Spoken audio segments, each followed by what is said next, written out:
So, SQL Server Reporting Services, easy reporting. First, a little bit real quick about me. You all pretty much already know me. I live here. Here's my email address and web page, blog page, and my Twitter account. And a little bit about my books. These are the most recent ones, the beginning, SharePoint 2010, and then the info path step-by-step one. And I'll provide this the slides on our user group site afterwards. Okay, so today, SQL Server Reporting Services, I'm going to give you some background information about what it is and what it entails on the server, but we're not going to spend a whole bunch of time on the server portion. I mean, I could spend an hour or two on the configuring and the accounts and the permissions and authentication and things like that, but that's not really what this presentation is about, so we're going to sort of gloss over some of that, but I will show it to you.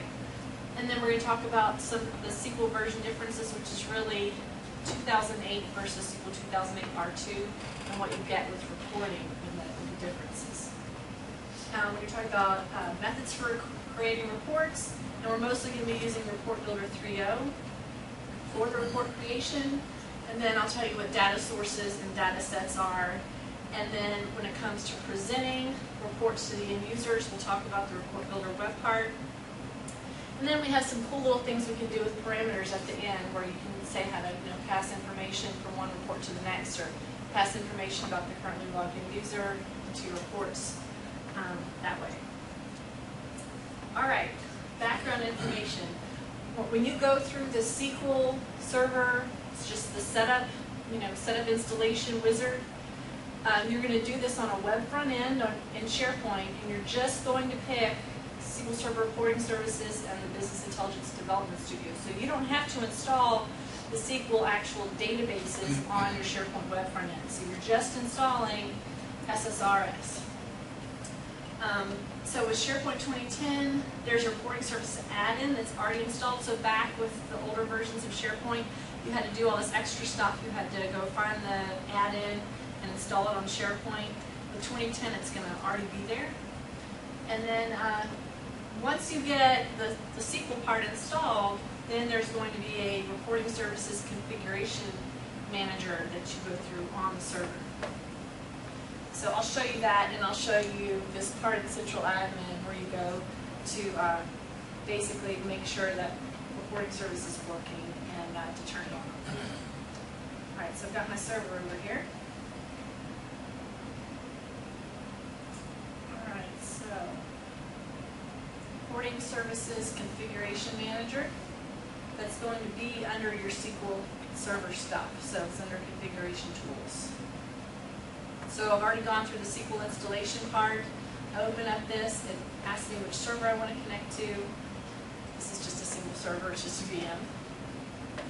Alright, so I've got my service account, which a lot of the times you get stuck right here because you don't know which account to use. So in mine, it's very easy. It's just got my administrator account, which is the same one that pretty much has access to everything in my VM. In the real world, this is one of the trickier parts of setting this up. So that's the account that you're going to use as the service account for reporting services. Web service URL is really something that's, hi, come on in. Some of this, you're going to have different settings when it's integrated with SharePoint, as opposed to some people who don't have SharePoint, they can install reporting services and just have it on its own server.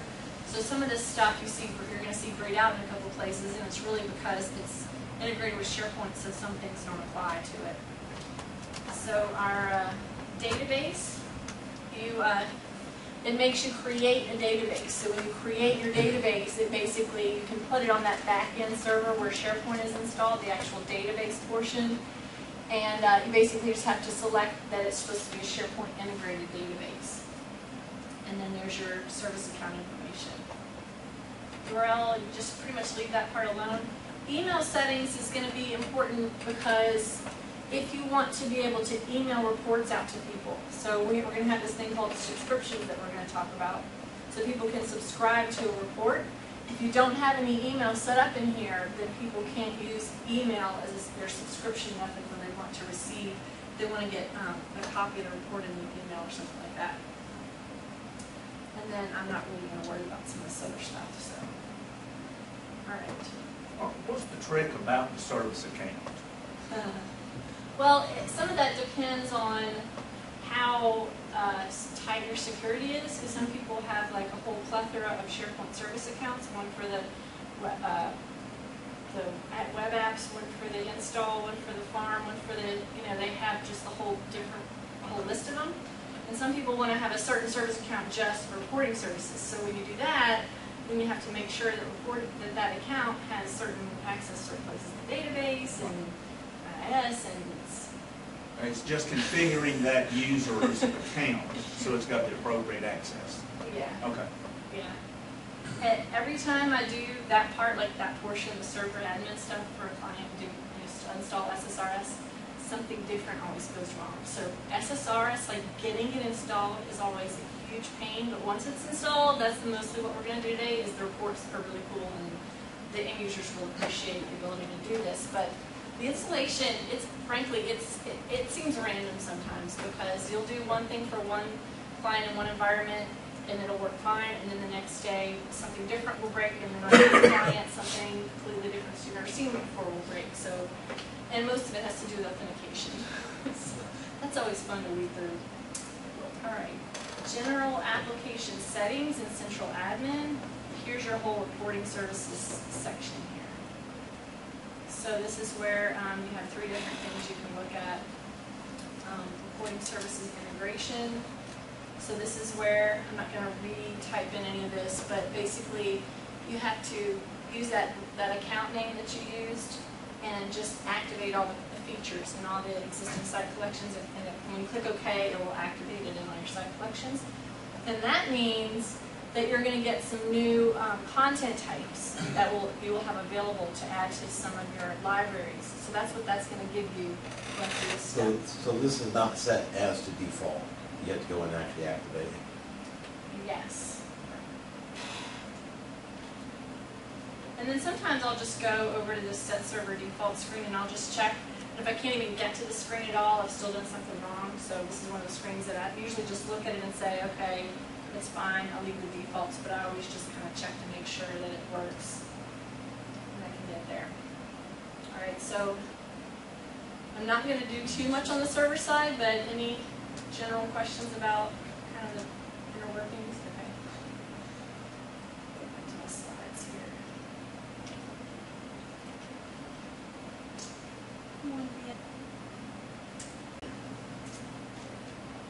Okay.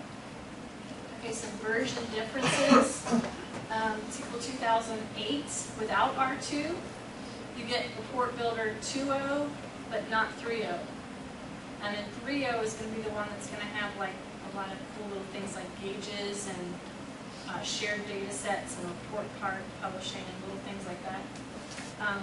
And I'll show you a link that you can go to. It's got a whole big list of this stuff on the chart. Okay. Okay, so methods of creating reports. So Business Intelligence Development Studio, that's the thing I was talking about putting on the server. That is Visual Studio. But you're just creating reports in it instead of creating like a Visual Studio project. It's more advanced. You can create reports from there, so create them from on the server, and you can deploy them to a SharePoint library. With Report Builder, this is more for end users. So end users are going to go to a library, they're going to click the new button, and they're going to have a pretty little wizard that takes them through creating a report. So whichever one of these you use depends on your culture. And if you have just one or two people that are going to be creating these reports that are really the only ones that know how to do it, or if you want to empower the end users and put this in their hands and teach them how to create their own reports and kind of give them the ability to do that. Most of the environments I work in, they just have like a guy who creates reports and he creates them on the server and deploys them. But a couple of organizations that I know have gone to the trouble to hold training classes for their end users and teach them about Report Builder and teach them what they can do and actually give them that.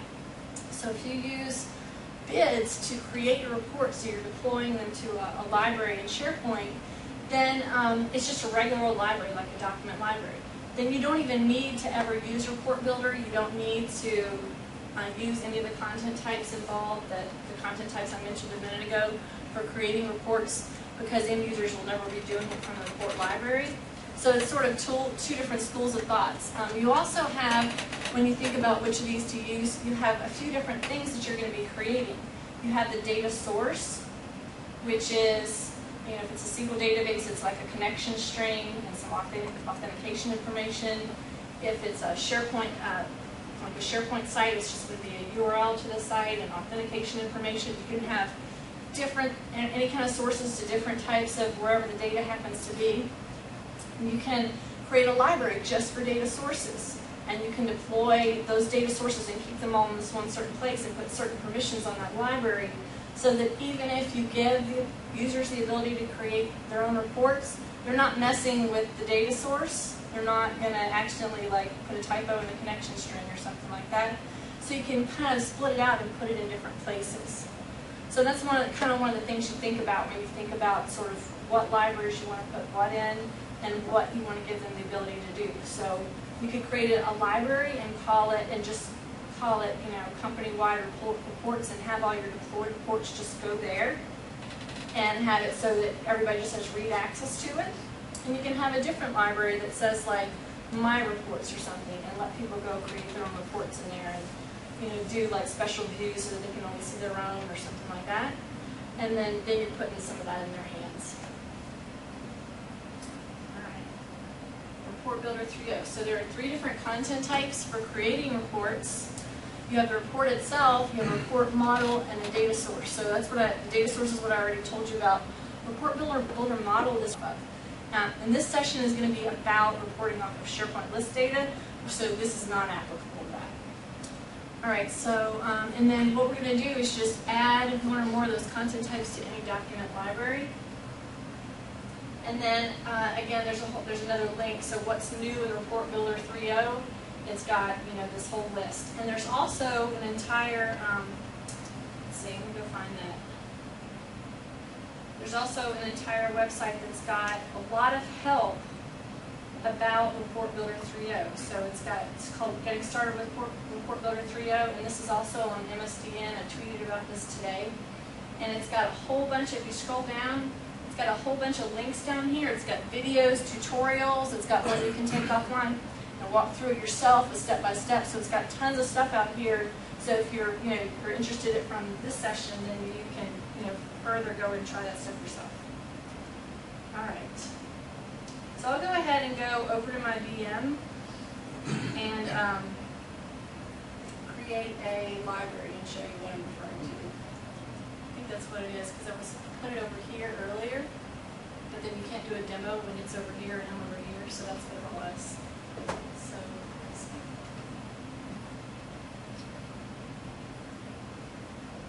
All right, well, I'll just do this thing. Okay. So here's my site. Now this is going to be what we're going to build. Now I built this ahead of time to show you what we're going to build, and then we're going to go ahead and build it from scratch. So this is a report that's got this is based on tasks, so it's a list. I'll show you the list here. It's based on project tasks. It's just a regular canned out of the box, list using the project tasks template. And then whenever people go to the home page, they see my tasks by priority. So it looks at me as a logged in user and shows me my own pie chart. And then the one down here is just everyone by priority, and you can drill down. So this is what I'm hoping to get to by the end, is to be able to show you all how to do this drill down part. So I drill down to all the normal priority ones, and then I'll drill down to Shane. I think I clicked on Shane. So he only has some in progress. So that is what the goal is going to be. So right now I have created. This is a library I used to create this. I'm going to go ahead and create a new library to show you how to do what we do with the content types. Keep on delivering. Okay, it's just a regular old document library. Extend it now. What? Can you duplicate it now? Well, I'd have to drag it back over here before I leave that. And it won't really let me. It's not letting me drag the whole window, it's only letting me drag it. Okay, so here's my library.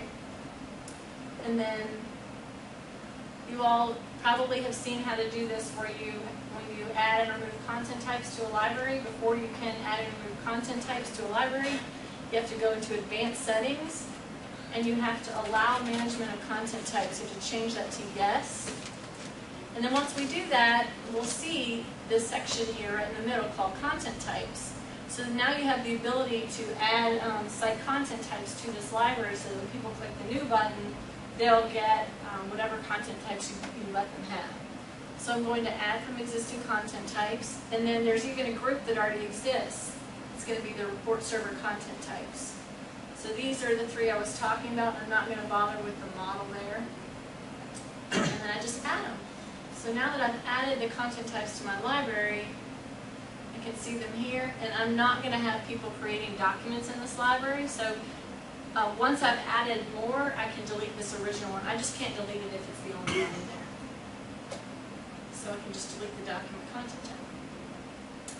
Alright, so now when I go up here and go do the new button, those are my two options for creating something new. So that's the trick. So there's no special library, there's no special template that you have to use to be able to use this report builder stuff. It's just a regular document library, it's just the special content types that you have. So I'll go through some more slides. And alright. Now I have to get the slide to go over there. Okay. This thing has never acted up before.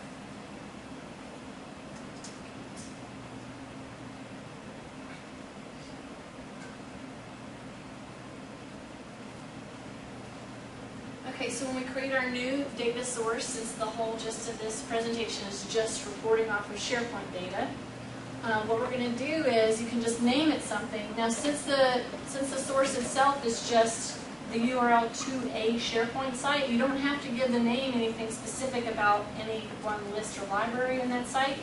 You can just call this data source the name of the site.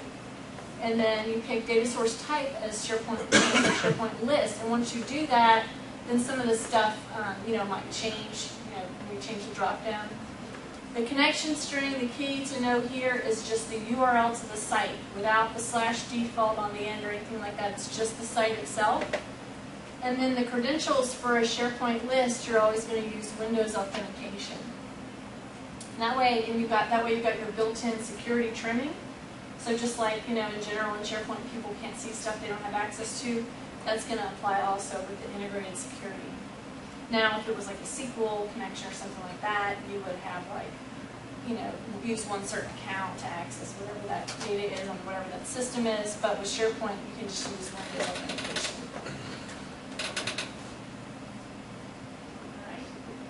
All right. So the data source, and this is just a sort of a description of what I just told you, just for future reference about how to name that and what to put in these blanks. Okay, so when we go to our document library, we click the new button to create a new report. That data source has to already exist. So, because when you create a new report, it's going to ask you where your data source is. Now, the data sets are a little weird. They're a little different. So you do have to have a data source, but you don't have to have a data set ahead of time. A data set is like, I've got another slide for this. A data set is like a subset of a data source. So it's the data source is the whole site, and a specific SharePoint list can be a data set. Or with SQL, the data source is a whole SQL database, and a specific table can be a data set. So you can have data sets and share them. You can't share them without SQL 2008 R2. So what you can do is you can say, I want people to frequently be able to create reports off of this project tasks list. I can create a shared data set called project tasks. And that way when people go to create a report, they can just quickly click that and move on, and they're not presented with a whole list of all the lists and libraries on the site if they don't necessarily need to be. So the alternative for a data set is that you can just have an embedded data set, which means you're not going to pick one when you initially create the report. You're just going to create one, and it's just going to be in the report you're creating, and it's not going to be connected to anything else.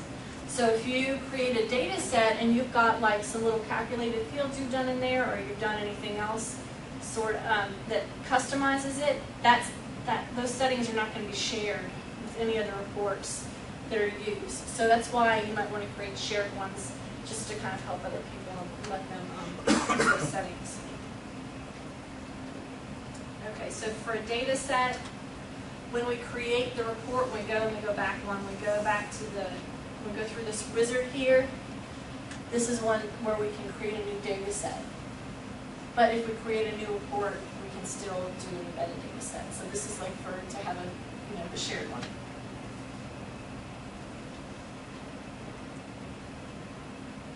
All right, so here is when I click new data set, this is where I have to go browse. So this is going to be blank the first time you do this. I have to go browse and go actually navigate in like a folder structure, navigate to that SharePoint library where that data source exists that I've already created, and pick it. And the next time I go through it, it'll already be there. And then click create. All right, so this is creating a data set. So I just picked one SharePoint list. It's not going to let you pick multiple ones, so you just pick one SharePoint list. And then this is going to be all the fields that it lets you pick from that list. Now you can, if you've got a whole bunch of extraneous ones that you don't need for your report, and you think that it might make your report just run more efficiently if it's not, if it's looking for less fields in here, you can just select any row in here and hit the little X up there to remove it. Like, I might not need attachments, versions, some of this stuff, ID. And then also I can apply a filter. So if I have like a really, really, really large list, like I have one that it's like an IT support list that one of my customers doing, and it's got thousands of items in it and they want to do reporting off of it. Well, I'll just do, status equals active. And that way when the report generates, it doesn't take 5 minutes to go look through all those thousands of records. It just does a filter. So that's why you can do the filter down here at the bottom. Now if you have a previous version that's not R2, this is not a pretty UI here at all. It's not a pretty user interface. It's XML code that you have to write to be able to pick the fields, and you have to do all this code. So this R2, you don't have to do code. It's just a pretty interface to click and click. Okay, so now this is and I'm going to do this too in the report wizard. So once I pick an existing data set or create a data set, this is where it's helping me out to say, okay, what fields, here are your fields, which ones do you want to have in your report? So I want to group my report by priority, and then these are the columns I want to have in it. So I just drag them. And it actually explains up here at the top, it says, you can group data in rows, columns, or both. And choose values to display. Data expands across the page in column groups and down the page in row groups. And you can do sums and averages and things. So you can click the little drop-down box on any of your fields and pick sum or average or whatever you want to do some sort of function there. And you might want to just kind of play with the different settings, like try one with a column group and see what it looks like, and just kind of try a few different things out.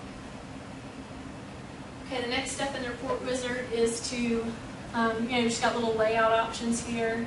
So I like to always check both of these boxes to show the subtotals and expand and collapse groups, just because it adds a lot of extra functionality into the report that takes, basically, it's easier to remove the stuff later than it is to add later. It just takes longer to go in and do that configuration yourself. So if you just create the report and let it do it, then you get the little, collapse, expand, just like with grouping and SharePoint lists and things like that.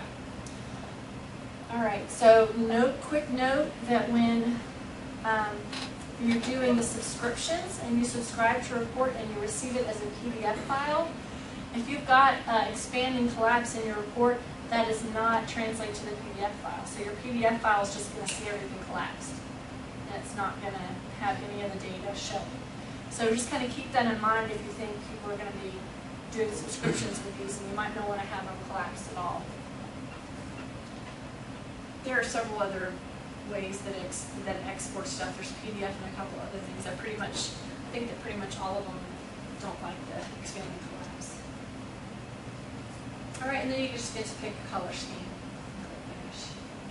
And this is another one of those things that's a real pain to go in and change later. Just, you might as well just pick the one you like now, because otherwise you have to go like select a row and pick a little color for it, and select another row and pick a color, and it just takes a long time. All right, so this is the chart wizard. So before I went through the report wizard, which is just going to be like a table, like report, just like it just looks like a SharePoint list. This is a chart, like a pie chart or any other kind of chart. So you pick your data set, you're going to pick the fields you want to use, and then your series. So the series, I want the pie chart to have pies by priority. And then I want it to basically count how many items are of that priority. So I just put a count on the title field. Or if you put a count on the ID field, it doesn't really matter. And that way, and that's all I want for my pie. And then, so that one was pretty, it doesn't really give you much in that wizard. So let me go ahead and go over to the demo. And, that was easy. Okay. All right, so here's my demo library. I'll go ahead and create a new data source. So I'll call this Dataset team. Make sure it's a SharePoint list. And then I'll just do Dataset.com. Test it. It's good. Done. All right, so now I've created my data source. Again, if you don't want to see this here, you can create just a whole different library for data sources. And that way you can have them so they're segregated off so you don't have everything all mixed together. All right, and then I'll go create a report. The first time you do Report Builder, it installs it on your computer. And then, so it takes a few minutes and it asks you if you want to install it. And then after that, it pulls it up a little bit faster. Okay, new report. So I'll go ahead and do new data set first. And then I'll do that same one. I'll do the project tasks. So here you can see that I can just go remove, and I can go rearrange columns and things like that. Or if I do a filter, it's basically you pick a field and you say is equal to whatever, and then you just put the value that it should be equal to. It's pretty self-explanatory. All right, so I'll delete that. And then when I was talking about if you didn't have R2 and how it looks, this is what more of what it looks like. If you don't have R2, you have to be able to write all this code from scratch. It's not the exact same syntax, but it's similar. And here are some options here that I have for calculated fields.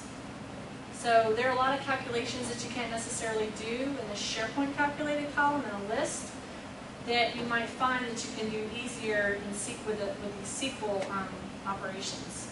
So you have operations here, and you have tons of functions and things like that. So like with a SharePoint calculated column, you really kind of have to guess a lot of it because there isn't really a pick and choose as to what your formula needs to be or what the syntax is, and you just kind of have to know what's there. But here you have tons of different ways that you can do calculations.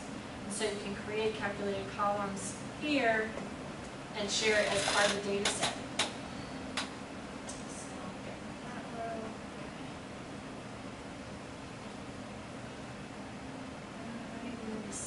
Then I can test it, so I can hit run query, and I can see all what it returns, and that's what my way of testing it if I'm not sure that it's going to come back.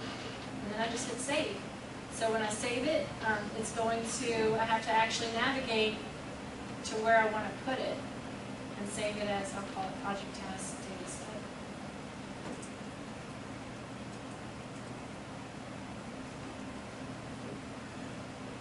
And just close it. So I'm going to refresh this. Now I've got both. Okay, so go through the wizard again. So there isn't a separate wizard, there isn't a separate content type for a data set, it's just part of the report data set. Okay, so new report, and so when I pick new report, this is where I have the option as to what type of report I want to create, and then I can choose my existing data set, and those are the ones from that other library. So those are not the ones that I want the one that I just created. So I have to go to my reports demo folder and find that one. And then you remember, so I told you you can just create one and have it embedded in a report. This is where you can do that now. All right, so I'm going to say group it by status, I guess. You can just drag stuff around. Title, created by, assigned to, date, and priority value. Okay, so this is what I was talking about, and as you click on each of these, it shows you an example of what it's going to look like. So I'm just going to go ahead and hit block the subtotal below and leave it to expand and collapse groups. I can just uncheck this box and it would just be a flat table. So, or wouldn't have any subtotals. But if you're exporting to a PDF, you would deselect that expand and collapse, and then it'll always come out expanded. Yes. Okay. So I'll leave that checked. And I think I'll pick sleep. So we've got corporate, forest, generic, mahogany, oceans. So, all right, and then once I've created it, I can say project, the title in here. It's just a little surface, just like, it's sort of familiar just from working in Word and other Microsoft products. It's got the same sort of little toolbar up here. It's really just a table here, just like you've seen in other products. You can pick a field and hit bold, or, you can take a column and drag it around, or,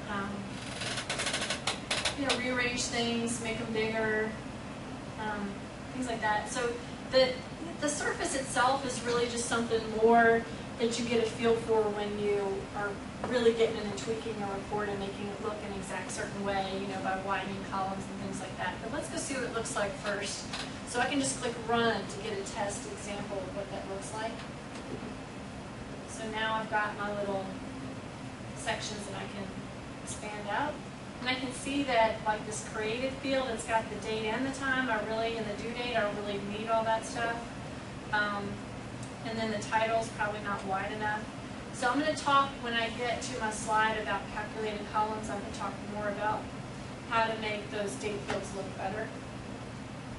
So let's see, I'll widen the title column a little bit. Yeah, that looks good. All right, that'll do. So I can go ahead and just hit save. And then I just have to remember what library to put it in. So that might be one of those end user challenges, because they're going to have to know what library to put it in. Probably you only give them access to the libraries that you want them to put the stuff in, right? All right. Project test table. And it's an RDL file extension. All right, so now let's go back to our library. And here's my report. And so when people go to this library and they want to look at my report, they just click on it, and then this is what they get. So they get, the ability to expand and collapse these. And then here's the actions. You can print it, which is a nice, pretty printable format, right? Compared to a regular SharePoint list views in the browser, it's really nice for printing these. And then these are all the different formats that people can export to. XML file, CSV, PDF, MHTML, which is a web archive, Excel, TIFF file, or Word. So they have all those choices to pick from. So if I have this page open, and while I have this page open, the data on the report changes, people add and remove tasks, I'd have to hit this refresh button to get the updated information. And I'll talk about subscriptions a little bit later. But if I quickly want to go in and edit this, I can just hit open with Report Builder from here. And this is my breadcrumb trail. So you get, when you go to these reports, you get a really trimmed down breadcrumb trail for your SharePoint site, but you can still get back up to the SharePoint site. All right, so any questions about that really easy, quick report? How I did that? That's pretty, I mean, that's pretty simple, huh? It's like 3 clicks, right? So, something like that. Once you get, once you get into the report wizard, it's just, it's really easy to get through that. And the reporting, the interface for creating reports in here is much more, I guess, dumbed down than when you're using Business Intelligence Development Studio, like the Visual Studio way of doing it. And they did that because this is an end-user tool. To do it the Visual Studio way, I'll just show you real quick. You would go open Business Intelligence Development Studio, and you do a new project, new report server project. And then this is where it's prompting you immediately to create a new data source, and that's where you would do the same type of thing we just did. And then make sure the credentials are correct. And then this query builder, that really is the data set that you're getting, that you're doing here. The main thing I want to show you that's different, let me go ahead and go through this. Fields real quick. When I go through the wizard, it takes me through the entire wizard. Okay, so when you want to deploy, so when you create them here, you're not creating them directly in a library. You have to deploy them to SharePoint. So you have to actually put the URL to your SharePoint site here for the report server. So it's going to be team.contoso.com. And then the deployment folder for mine was reports demo, something like that. And go ahead and get finished through this wizard real quick. So the whole wizard took me through creating the data source and creating the report. But this is what I want to show you here that's a lot different. So when I go Question, if you went to your SharePoint page, would that appear, would that report actually appear? No, this is not in SharePoint yet. So because you I have not to add deployed it. You still, yeah. You have to deploy it. So I go to the top level here where it says report whatever I named my project here in Visual Studio, and I have to go to the properties. And this is where I have to fill in all these fields, and it doesn't do that for you.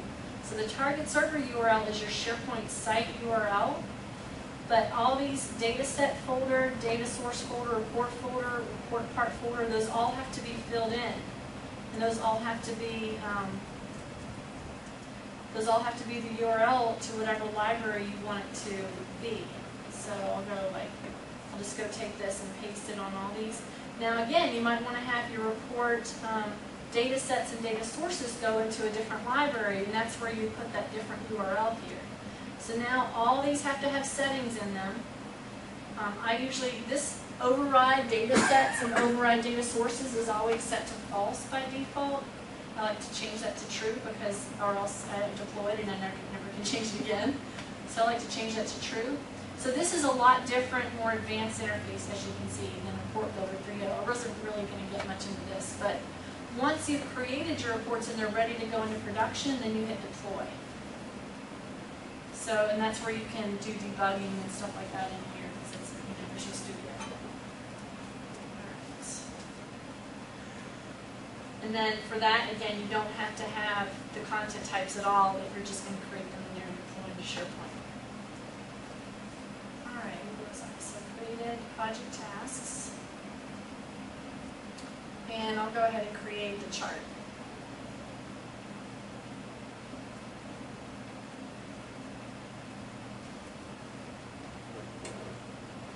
Should have closed it. Okay. New report, chart wizard, project task data set. This is where you pick what kind of chart you want. And then I can do, my series is going to be priority. And then I'll just say ID is the value, because I just want to count those. I just want to count how many things are in each priority and have that be the basis for the pie chart. Let's see, get something nice and colorful.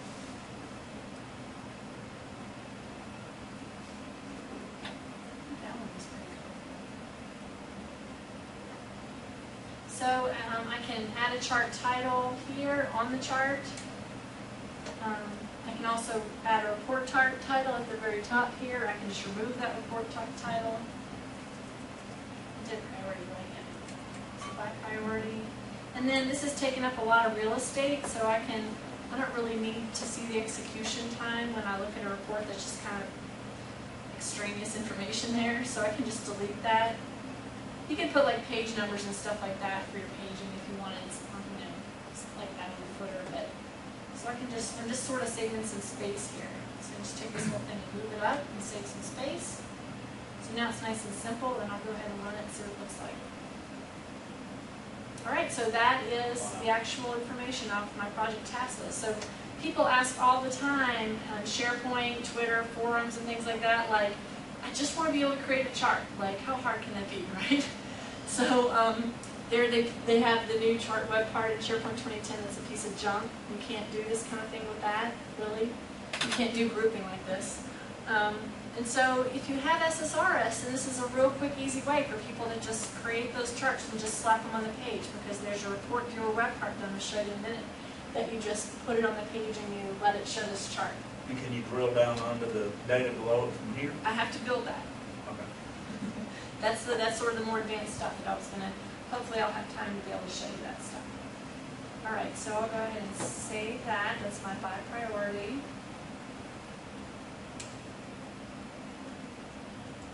It's not automatically going to be drilled down. That'd be too simple. Okay. It's simple enough, isn't it? I mean, come on. All right. Let me go back to my slides. I have to do the thing with the, there we go. Okay, so there is going to be a web part. So there's a, as part of, having SSRS installed, you have a web part. When you go to add a new web part to your page, this is the category that it's going to be in, a new category called SQL Server Reporting. And then it is called, a very long name, SQL Server Reporting Services Report Viewer. So when you add it to the page, this is what you see. So then you click to open the tool pane, and that's when you get all your configuration options. And I'll show you that in the demo too. So I'll show you that in the demo when we build that out. And then just real quick, information about calculated fields that I'll show you also. So I don't want to be flipping back and forth a whole bunch. So you can see how the start date is really ugly and it has the time in there.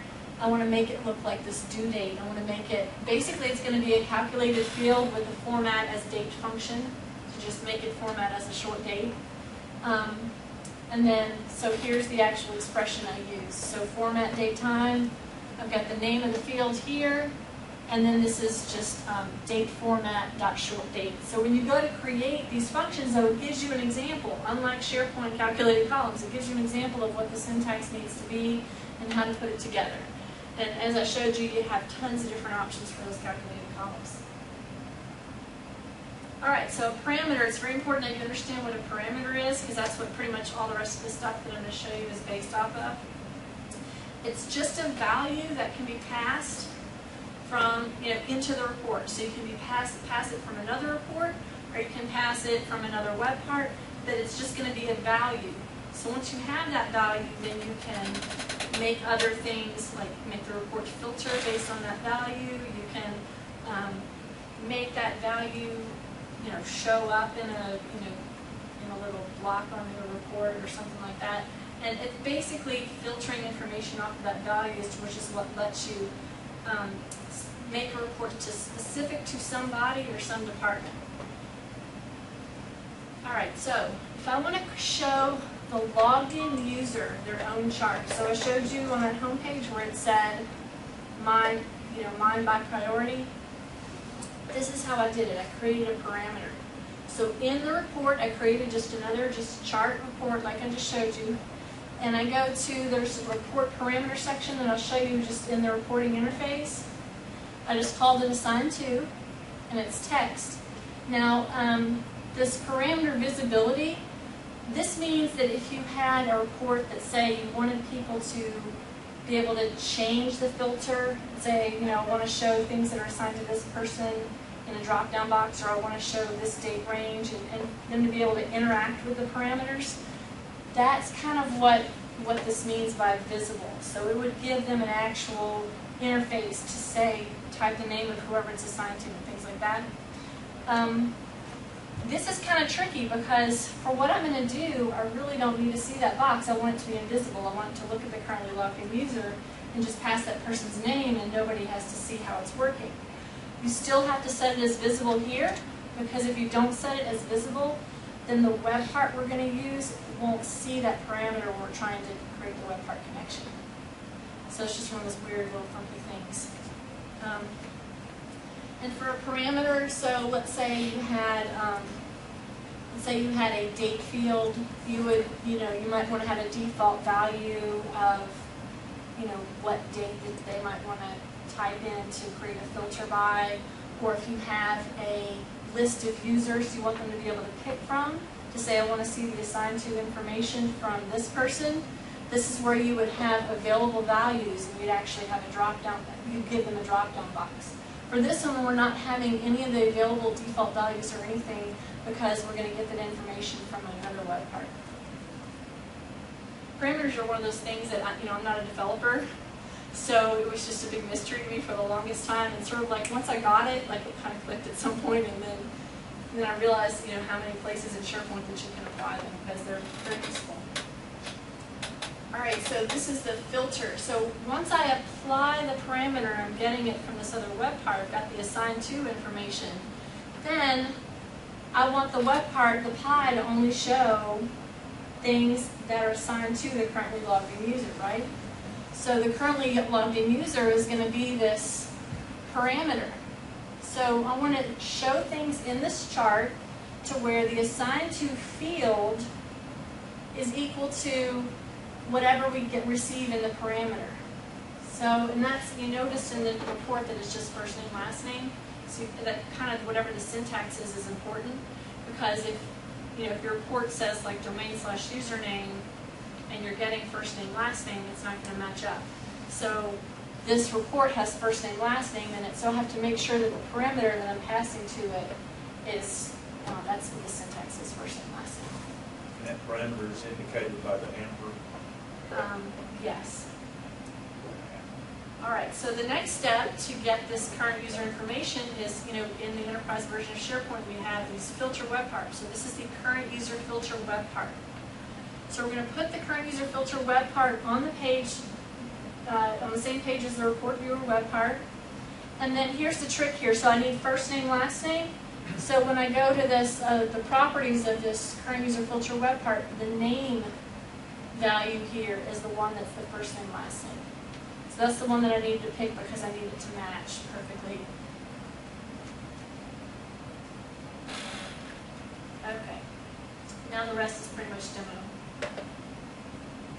And let's see if I can do that. There we go. Okay. All right. Now I can see it here and here. All right. So now the by priority one, I'm just going to change this. I'm just going to save it, and then I'm going to do save as and call it mine by priority, and that's the one we're going to put on the home page. So I'm just using this basically as the basis of my new report without having to start from scratch.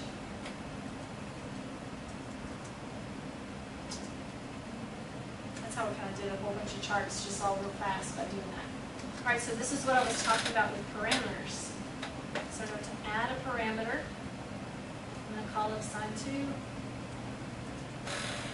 I'm just going to call it assigned to param like that, just so it's obvious as to what. So we don't get it mixed up with the name of the field, Allow blank, allow null. So we need to leave it as visible. I'm not going to confuse you too much with any of this other stuff because it doesn't apply to this one particular thing. We could probably do a whole session on just parameters. All right, so the assigned to parameter.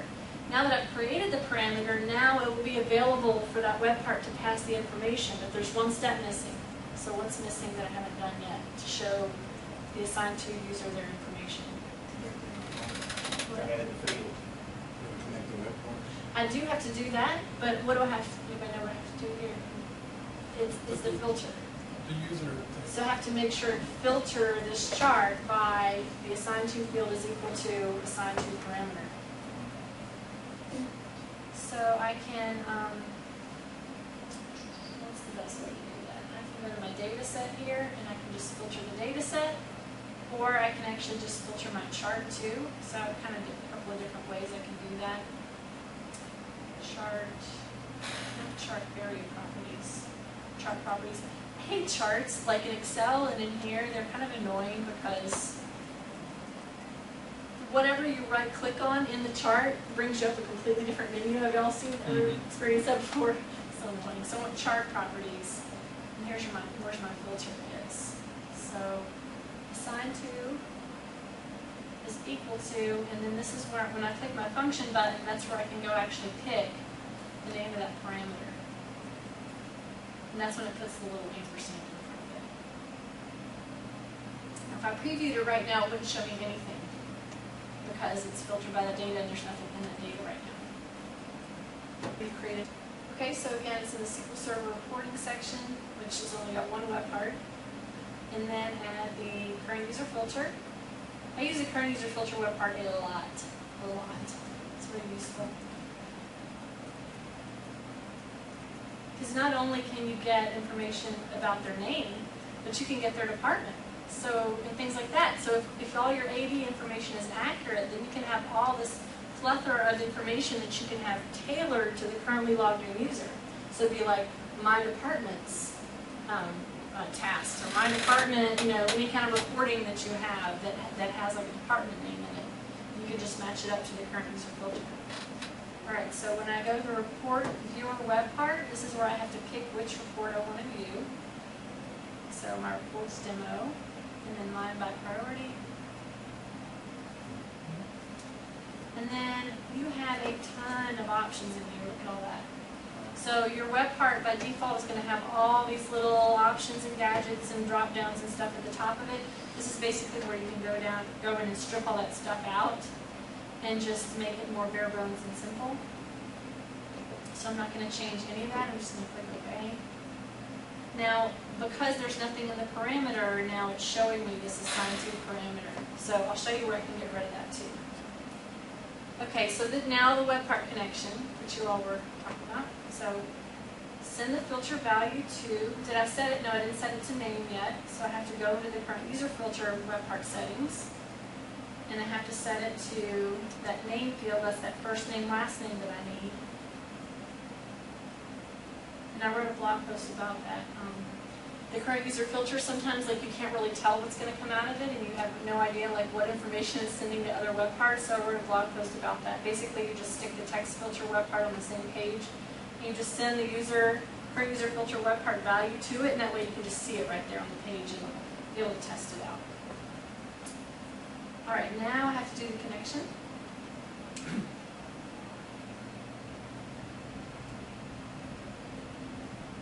And then, of course, I just have one parameter. Now, okay, so stop editing. So now it sees me, and it sees that since I gave it a parameter, it didn't worry, like it didn't put the little pain in there asking me for a parameter because it's got one now. So that's the mine by priority. Pretty cool, huh? Right. You do things like counts.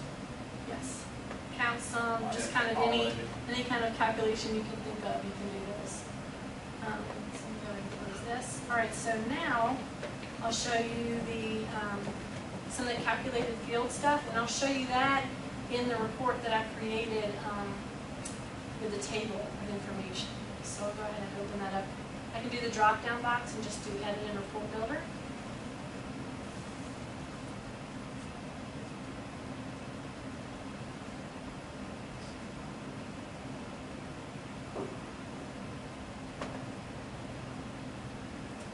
Okay, so it was the due date and the created. So what I'm going to do is I'm going to right-click on this box itself and just go. I can do it a couple of different ways. So I can just click Expression here, and then I can just change that text box itself to an expression.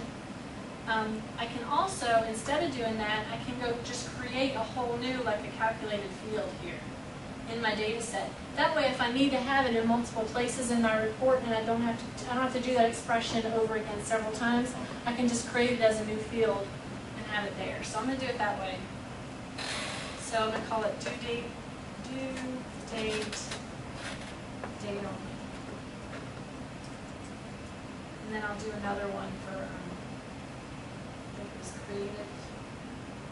Yeah, created. Right. Function, and that is going to be that I'll go into my common functions and my date and time. So it is a format, date and time. And so when I click on this, it gives me the syntax right here. So it tells me it's got the field, and then it means like date format dot short date. Of course, I don't know what the other date formats are, but short date is what I need, so I'll just use that. So format, date, and time, and then I have to pick my field. So my field is due date in this case. And it does take a little bit of getting used to just getting around in here, but so many of the Microsoft products are so similar when it comes to creating functions and things like access. This looks a lot like access. So it just takes a little bit of getting used to. So due date, comma, and then what was that function again? It was date format dot short date.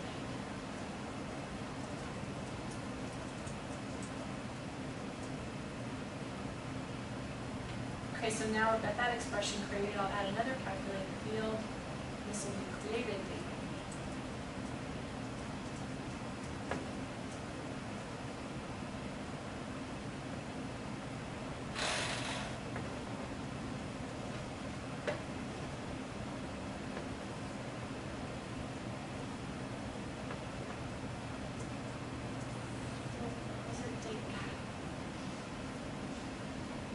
Date format dot short date.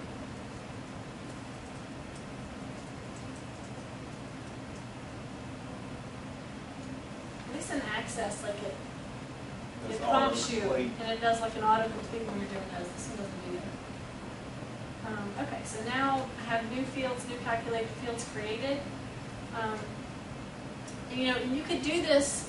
Like, remember when we created the shared data set before we created the reports and everything? You could do this right there in that shared data set when you first create it. And that way all the reports that you create from it would already have that stuff in there and make it easy for your end users. So that's the key to Report Builder, is that end users can do it. So you want to just kind of hand some of that stuff to them. So created date only. I don't know why, but when you change one of these, it automatically tries to put a sum down here in the column. Doesn't make any sense. Due date, date only. So, okay, let's see if that worked.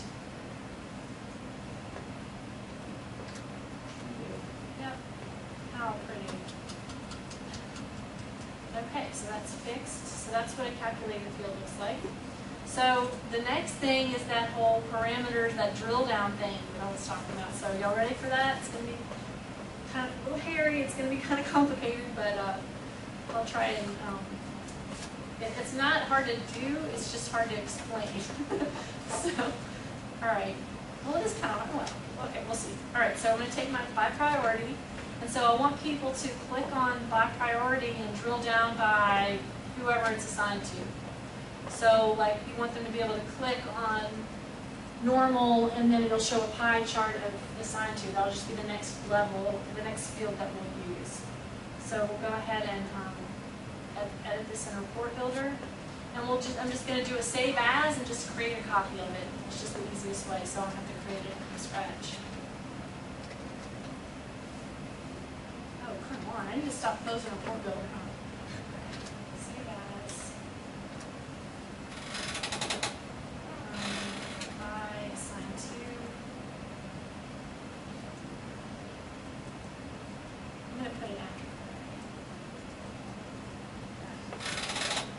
It'll still have the same top level report, right? It'll still have the same filter, and the filter keeps drilling down with you. So that's part of the complexity of this. It's not just going to be filtered by assigned to. When you get down to the third one, it's going to be filtered by what their original priority was, because you're drilling down, right? So the filter has to drill down.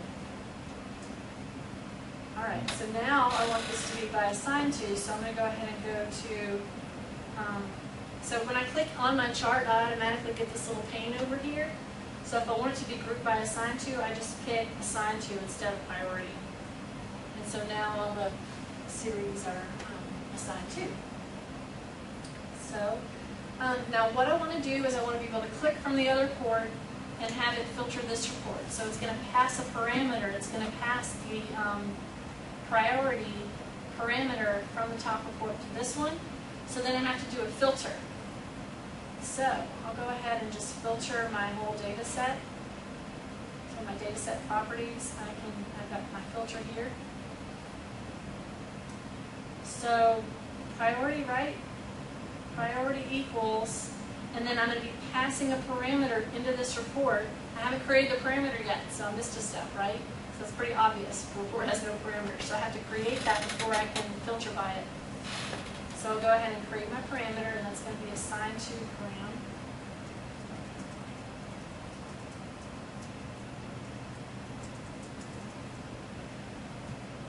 All right, allow blank, allow null. I'm not going to change any of this other stuff.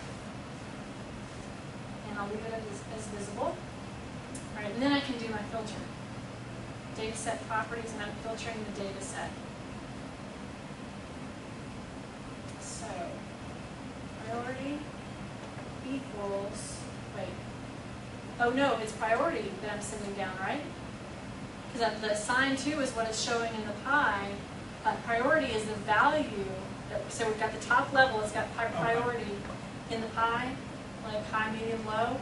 That whatever they click on, that priority value is what you're sending down to the next report. Does that make sense?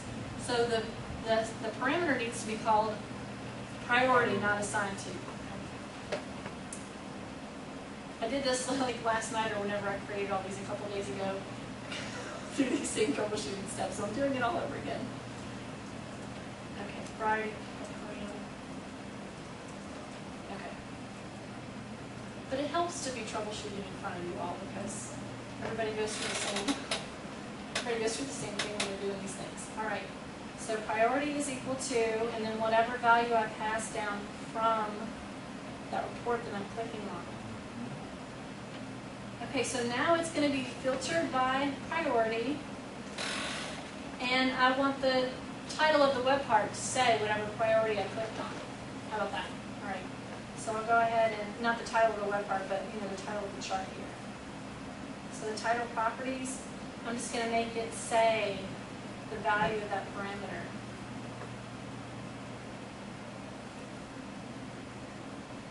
All right, now that this report has been created, I have to go make that other report clickable. And I have to send the parameter down when I click the other report. So there's an actual setting in there called action that we have to set up in the chart. So when people click these pieces of pie, you have to have an action happen. So that's series properties. So I clicked on the pie itself and I went to series properties, and this is action. Now if you're not used to SSRS or creating reports, going back and finding this later is just like, it's a nightmare of just clicking around. So after you use SSRS for a couple of years, you just kind of get used to where things are, but it's not very intuitive as to where you're going to find the word action in here. So let me just click on that one more time so I can show you. So on the pie, that's what I want people to be clicking on. It's the properties for that. So it's series properties. And then action is what happens when you actually click the report itself. Now all the little expand and collapse, grouping and all that, those are actions too. So for some of that, it's like a learning tool, so you can go in there and see how they did it behind the scenes and how it works. All right, so go to report, go to bookmark, go to URL. I want to go to another report. Now, I wish there was a way to just change the current report, so you don't have to have a whole separate report, but I think there's a way to do that. Okay, so then I want this next report to open, and then this is the parameter. That's where I send it down. Okay, so this is priority for RAM. Value priority. I'll definitely be testing that. Okay, so I saved it. Let's go back. Y'all, shout it out if you were lost or if I'm going too fast, please. It's a small group. Okay, so let's see. We've got priority, and I'm going to click on this big piece of the pie here. Cool. It worked. Isn't that neat? He's just as excited as I am. Okay, so now it shows the priority because it's displaying the parameter here, and then it's showing all the people and their pieces of the pie, and then we can create another level and drill down. If we create another level, we're going to have to pass both parameters. We have to pass the priority and the person's name down to the next one. So let's go ahead and do the next one. All right, so then this one, let's go back to That's a lot of code behind the scene there. code. What's code? So, It's a lot of logic. yeah, a lot of logic, right. And then we'll do status, will be the next level. So the parameter is going to be the assigned to person that they click on.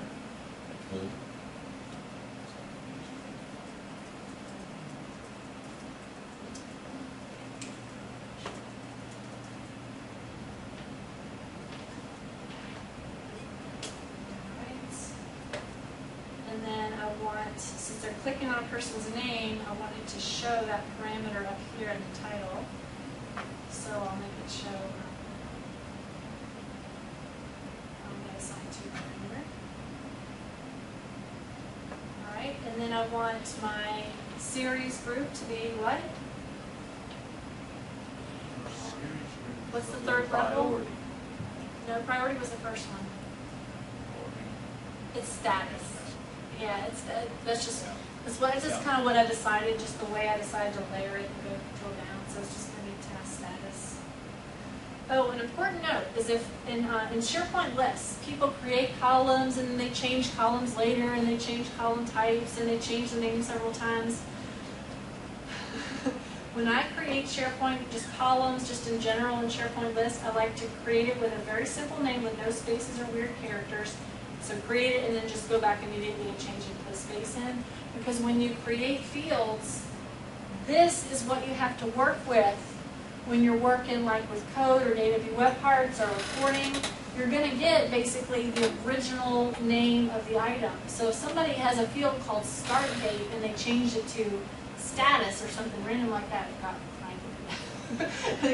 then you're going to be very confused when you're trying to create the reports, because whatever they originally called that column, that's the real, like, behind-the-scenes name of it, and that's what you have to pick from here. Because you'll notice that in the report, in SharePoint, it's just called status, right? Well, when Microsoft originally created that site column, they called it task status, so that's why it's called that. So task status is what we're dealing with. So by changing that field name, it would not break your charts? No, it won't break them because it always uses just whatever the original field name was. It's just confusing. It just displays In your a charts. label for that field. Yeah, yeah. So I'm going to put, so assign to parameter, and also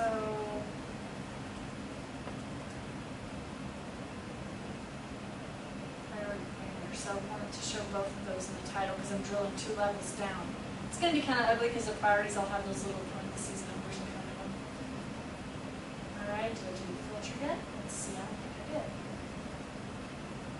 So you've got a couple of different things that you have to think about. You have the filter to actually filter the data. You have the parameters, which is the information that's going to pass the filter information to it. And then you have just the chart information, which show, what you're showing in the chart itself. Okay, so I've got priority equals priority parameter and assign to equals, and that's going to be the assign to parameter.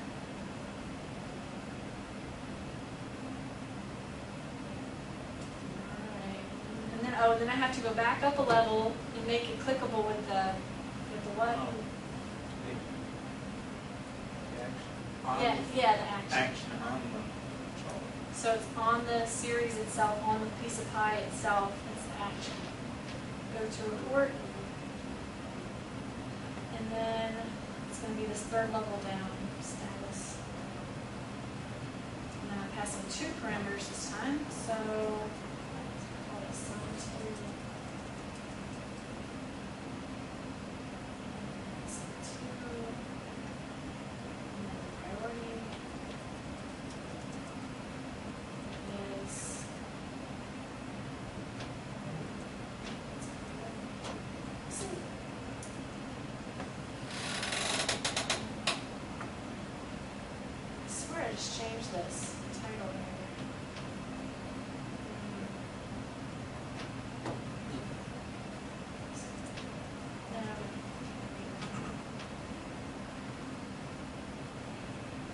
just going to put the assigned to person's name. I don't remember the function to put them next to each other. It's in the other report. I just have to go look at it. All right, let's just see if it works. Okay, back up to reports demo. Start off with my priority. So you can't start down there at that third level. No, You've because gotta there won't be any come- data in it. You have to. So that's why this is the one that I put. This particular report is the one I put on the home page. And those other ones, you could like just hide them or make them so that people don't see them in the list of reports, or deploy them to a different library maybe, but they're going to be useless because they're not going to have a parameter. Okay, I drill down. Oh, I've got the wrong thing showing the title here. Oh, that's because I just messed with it when I had that report open. Tell somebody messed with it, you didn't say anything. Okay, so I'm drilling down to his, and so now I'm showing he's only got one that's normal and it's in progress. So there's just that title that I mixed up. Pretty cool. 3 levels of drill down. 1 level, 3 reports. Drilling down twice. In 45 minutes. Yeah. All right. So this is there's subscription stuff. So I'll show you the subscription stuff too. Okay, so here's just a nice simple table that we have. I'll go ahead and show you that collapse and expand real quick so we can change that so that it looks nicer when we export it out to PDF.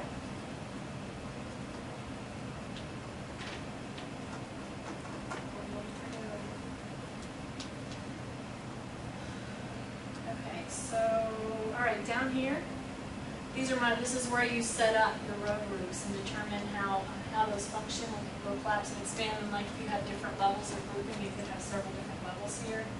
So you've got group properties. I've got, let's see.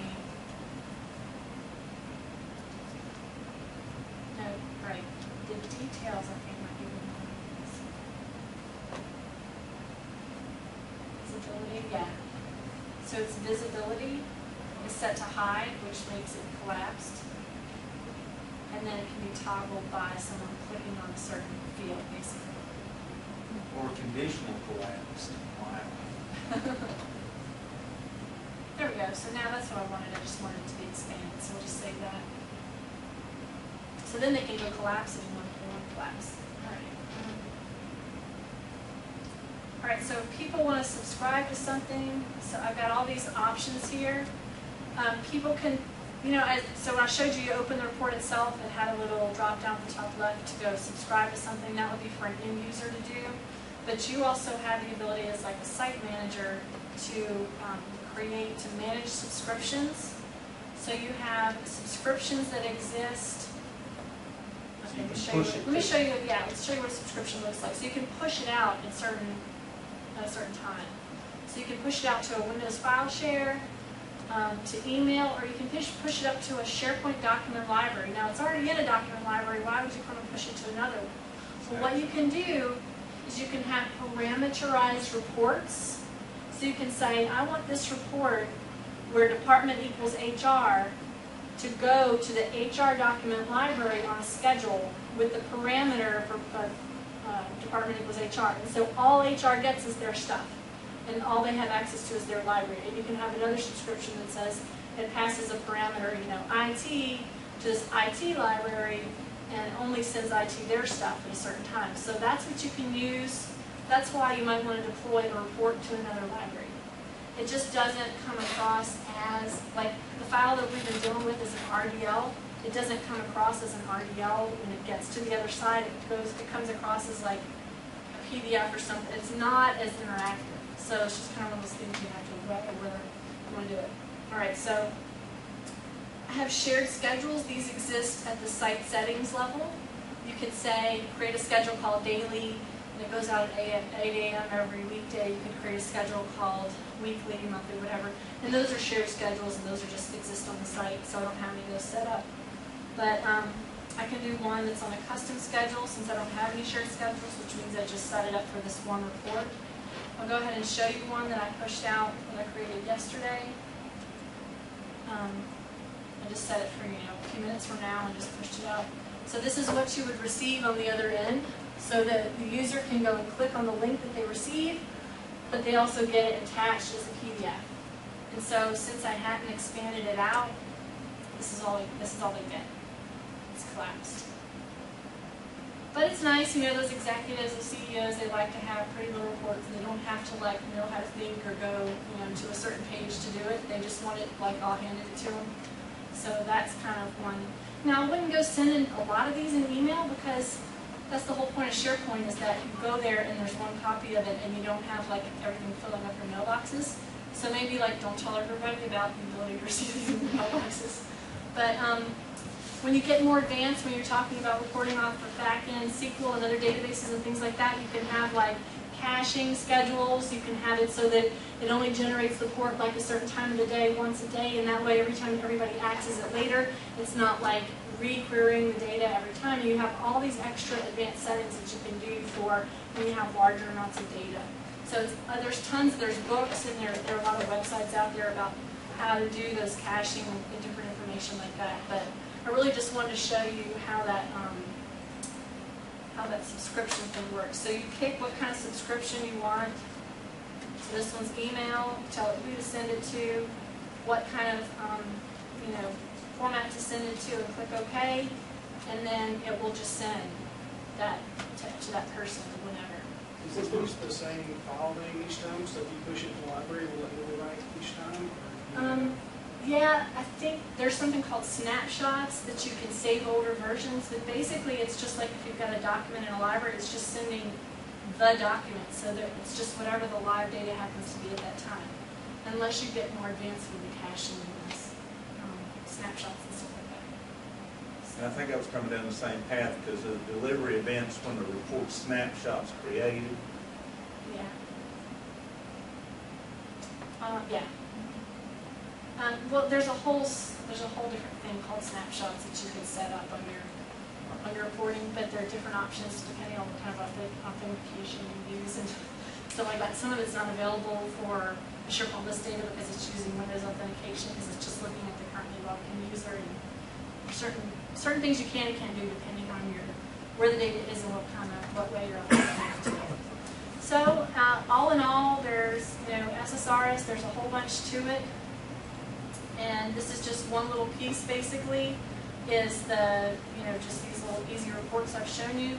But what I really wanted to get across was that, it is overwhelming. There is a whole lot to SSRS, but the ability to just do like 3 or 4 clicks and have users be able to have these pretty reports and be able to put them in a web part, it's huge. I mean, and that's what a lot of users want. You can do these cross-site. You can have HR seeing a report that's on, information that's in a SharePoint list on an IT site. As long as they actually have access to that data somehow, you can have the reports existing in other places. So just kind of, think about how you can use that in your company. All right. So you can send them a PDF of something they didn't have access to. Yes. Yes. But not let them. Yes, you could. And you could send the report to some other library and deploy it to different places and have it. Yeah, the subscriptions don't look at what your level of access is. They just look at what the level of access is on that admin account that you used for report execution when you did the configuration manager, the report execution account. That account usually has access to everything in SharePoint, and that's what it's using when it does those reports like behind the scenes like that. All right, there's my blog site, and I'll put this presentation up on the SharePoint user group site. Any more questions? I'll pretty much ask them as we went. So, all right, we got like 5-10 minutes to do the drawing and stuff like that.